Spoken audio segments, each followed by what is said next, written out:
I'm making this video for friends and family who've been calling and texting today asking how I knew that Trump was going to win the election. Some of y'all know that I bet on the election. Some of you know that I wrote an editorial for a popular nationalist broadcasting network about a month ago. Actually, I wrote it a month ago, but it was published about 2 weeks ago, predicting not only that Trump would win, but also why he would win and what would happen afterward. And since you can't really talk about this kind of stuff on Facebook or in public without being attacked and called mean names, I decided just to make a video. And I want to make one disclaimer before I start, one qualifying statement, and that is that you don't have to be hateful or condescending toward any other race or ethnic group when discussing this type of thing. All you have to do is look at it from a purely objective standpoint. I just want to make that clear up front. So what I'm going to do is start outside the election and then work my way back in. I'm going to lead up to Trump in the election after I put the pretext. So just bear with me. So what happened is today in the U.S., whites make up about 50% of the racial demographic. If you go to census.gov, they'll show you where that number is slightly higher, probably closer to 60%.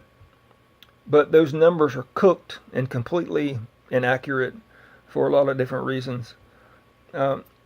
One reason is the census data that they have there is from several years ago. They haven't come out with a new census in a few years. So from the time they gathered that data until today, late in 2016, the white demographic has fallen percentage-wise to even lower than it was at the time that they recorded that data. Actually, it's not that the white percentage has fallen, it's that the non-white percentage has increased.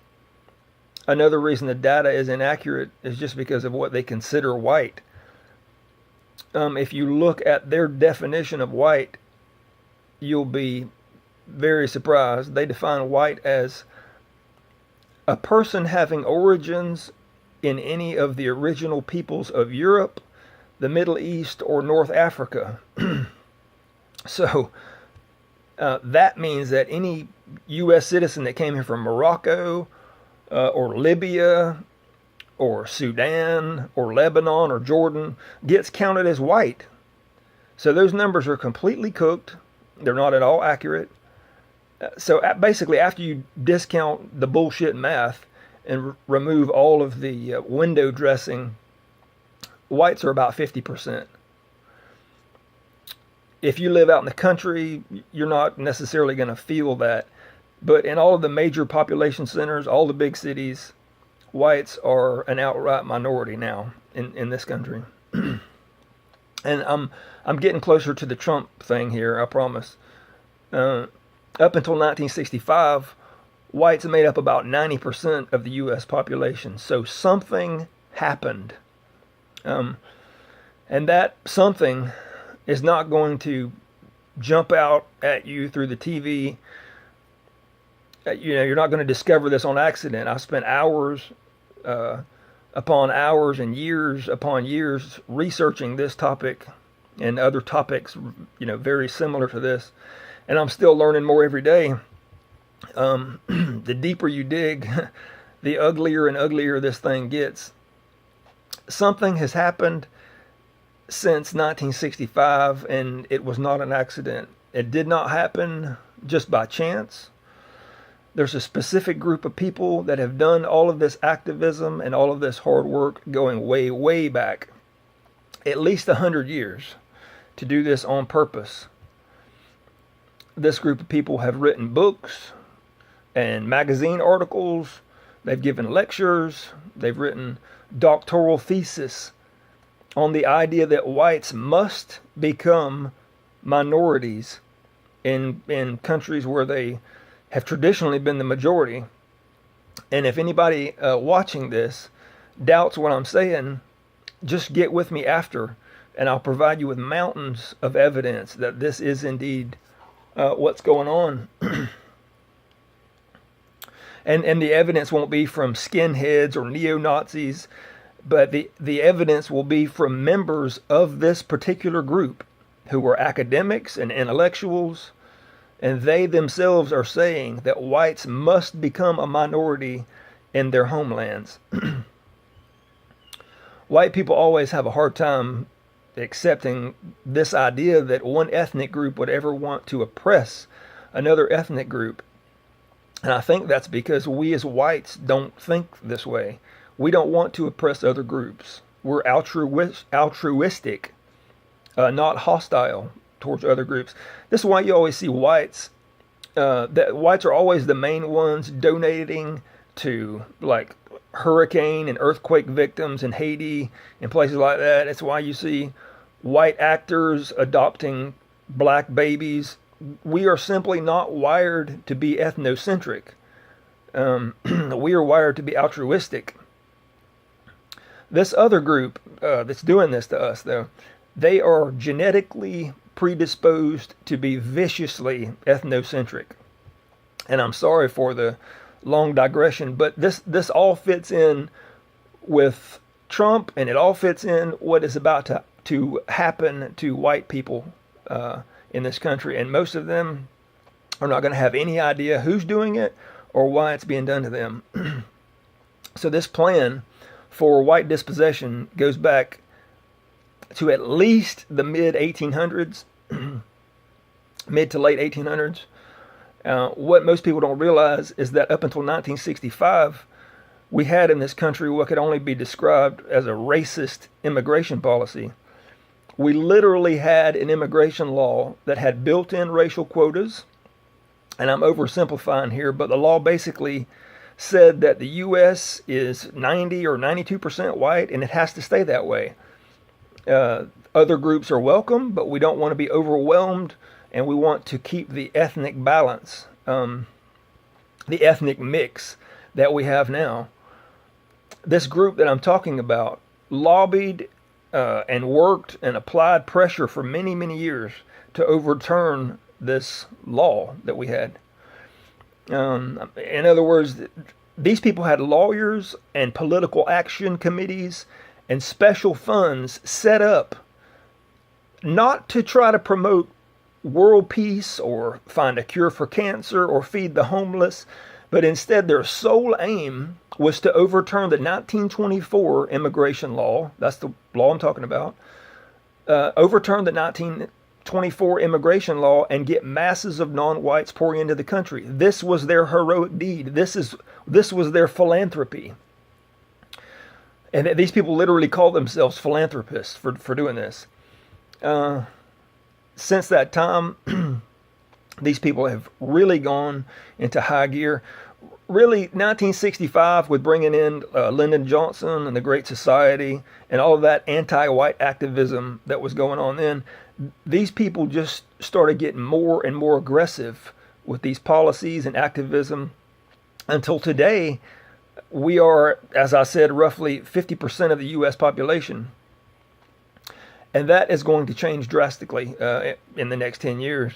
There are a lot of reasons why, but there are two or three main reasons. One reason is that a lot of that 50%, a decent sized chunk of that 50% are baby boomers.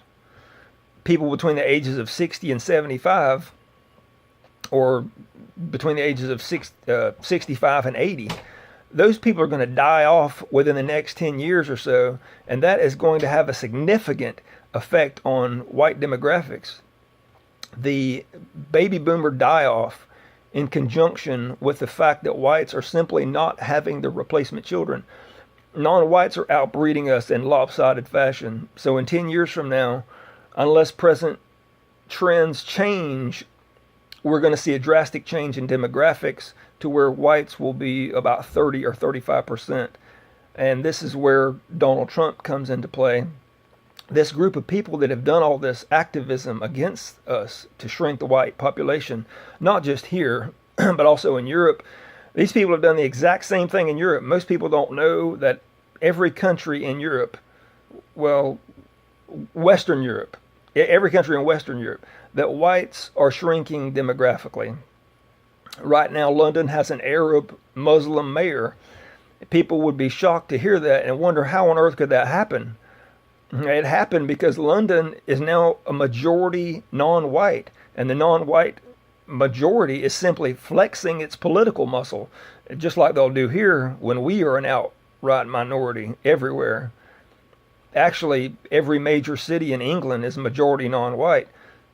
Manchester, Birmingham, London, and that's not an accident. It was deliberately and maliciously planned by a specific group of people, this group of people that I'm talking about. So 10 years from now, the U.S. will be 30 or 35% white if present trends are not reversed. So basically, we'll just say at the end of 2 Trump terms, the U.S. will be 30 or 35% white.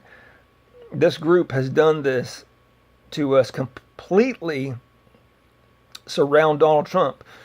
He owes these people billions of dollars. They're his campaign managers. They're his handlers. He's got all these connections with these people, with this particular group I'm talking about. But so does Hillary Clinton. Hillary Clinton is totally surrounded by these people. She's taken huge campaign contributions from them, works for their interests, not our interests. So if they're both in the pocket of these people, why Donald Trump instead of Hillary Clinton? Between now and the end of Trump's second term, which I absolutely, I'm going to go ahead and predict right now that he will have a second term. As the white demographic is shrinking into minority status, this group of people that have done this to us, they need someone who can pacify whites and distract whites and make whites think that everything is okay and not realize what is being done to them, not realize that they're shrinking into a minority. So, enter Donald Trump. White nationalists like me realize what is going on as far as white dispossession and the demographic crisis, but your average hardworking conservative white Republican, they have no idea that this is going on. A few of them might, but most of them don't. Most of them think that, small government is the answer. That's what can save us. Or they're concerned about a tax break for their small business or some other trivial thing. They don't realize the population bottleneck that is just around the corner. And they aren't going to care about this or realize it's happening because, in their mind, okay, one of ours is the president now. They think we've won because a white Republican is president. Just like when George W. Bush was president, all of the Mexican and other non-white immigration really went into high gear under Bush. And not only did he not try to stop it, he aided and abetted it. Bush repeatedly stabbed white voters in the back, and they never had a clue, and most still don't today. They talk about Bush with a twinkle in their eye. Whites were asleep the whole time he was president, and they'll be asleep the whole time Trump is president. If Clinton would have won, under Barack Obama, a lot of good white folks that hadn't been racially awake woke up. They woke up and they said, hey, we are in big, big trouble here. And under Clinton, a lot more would have woken up. I'm not sure that could have changed because I think the West is going to collapse and there's really nothing we can do about it. It might not be in my lifetime, but it will collapse. But under Trump, you see, this group that has done this to us, they can anesthetize whites, put them back to sleep, and they will think, oh, we can just ride the Trump train to victory. But the reality is that Donald Trump is not going to lift a finger to help whites. He's not going to work and stop, try to reverse the racial demographic situation. If he did, this group would either kill him or create some kind of sex scandal or orchestrate an impeachment. to get him out of there. These people haven't worked this hard for this long to shrink the white population just so someone like Donald Trump can waltz right in and start reversing all of their hard work. We will be 30% of the U.S. population in 10 years, and at that time, we will have no political muscle to resist the non-whites. They're all right now. They all vote one way, and whites vote another way. By the time we're 30%, we won't have any means to resist this. So that's how I knew Trump was going to win, because the group that's doing this to us, they need someone as president who will keep us calm to make us not realize that we're shrinking into a minority.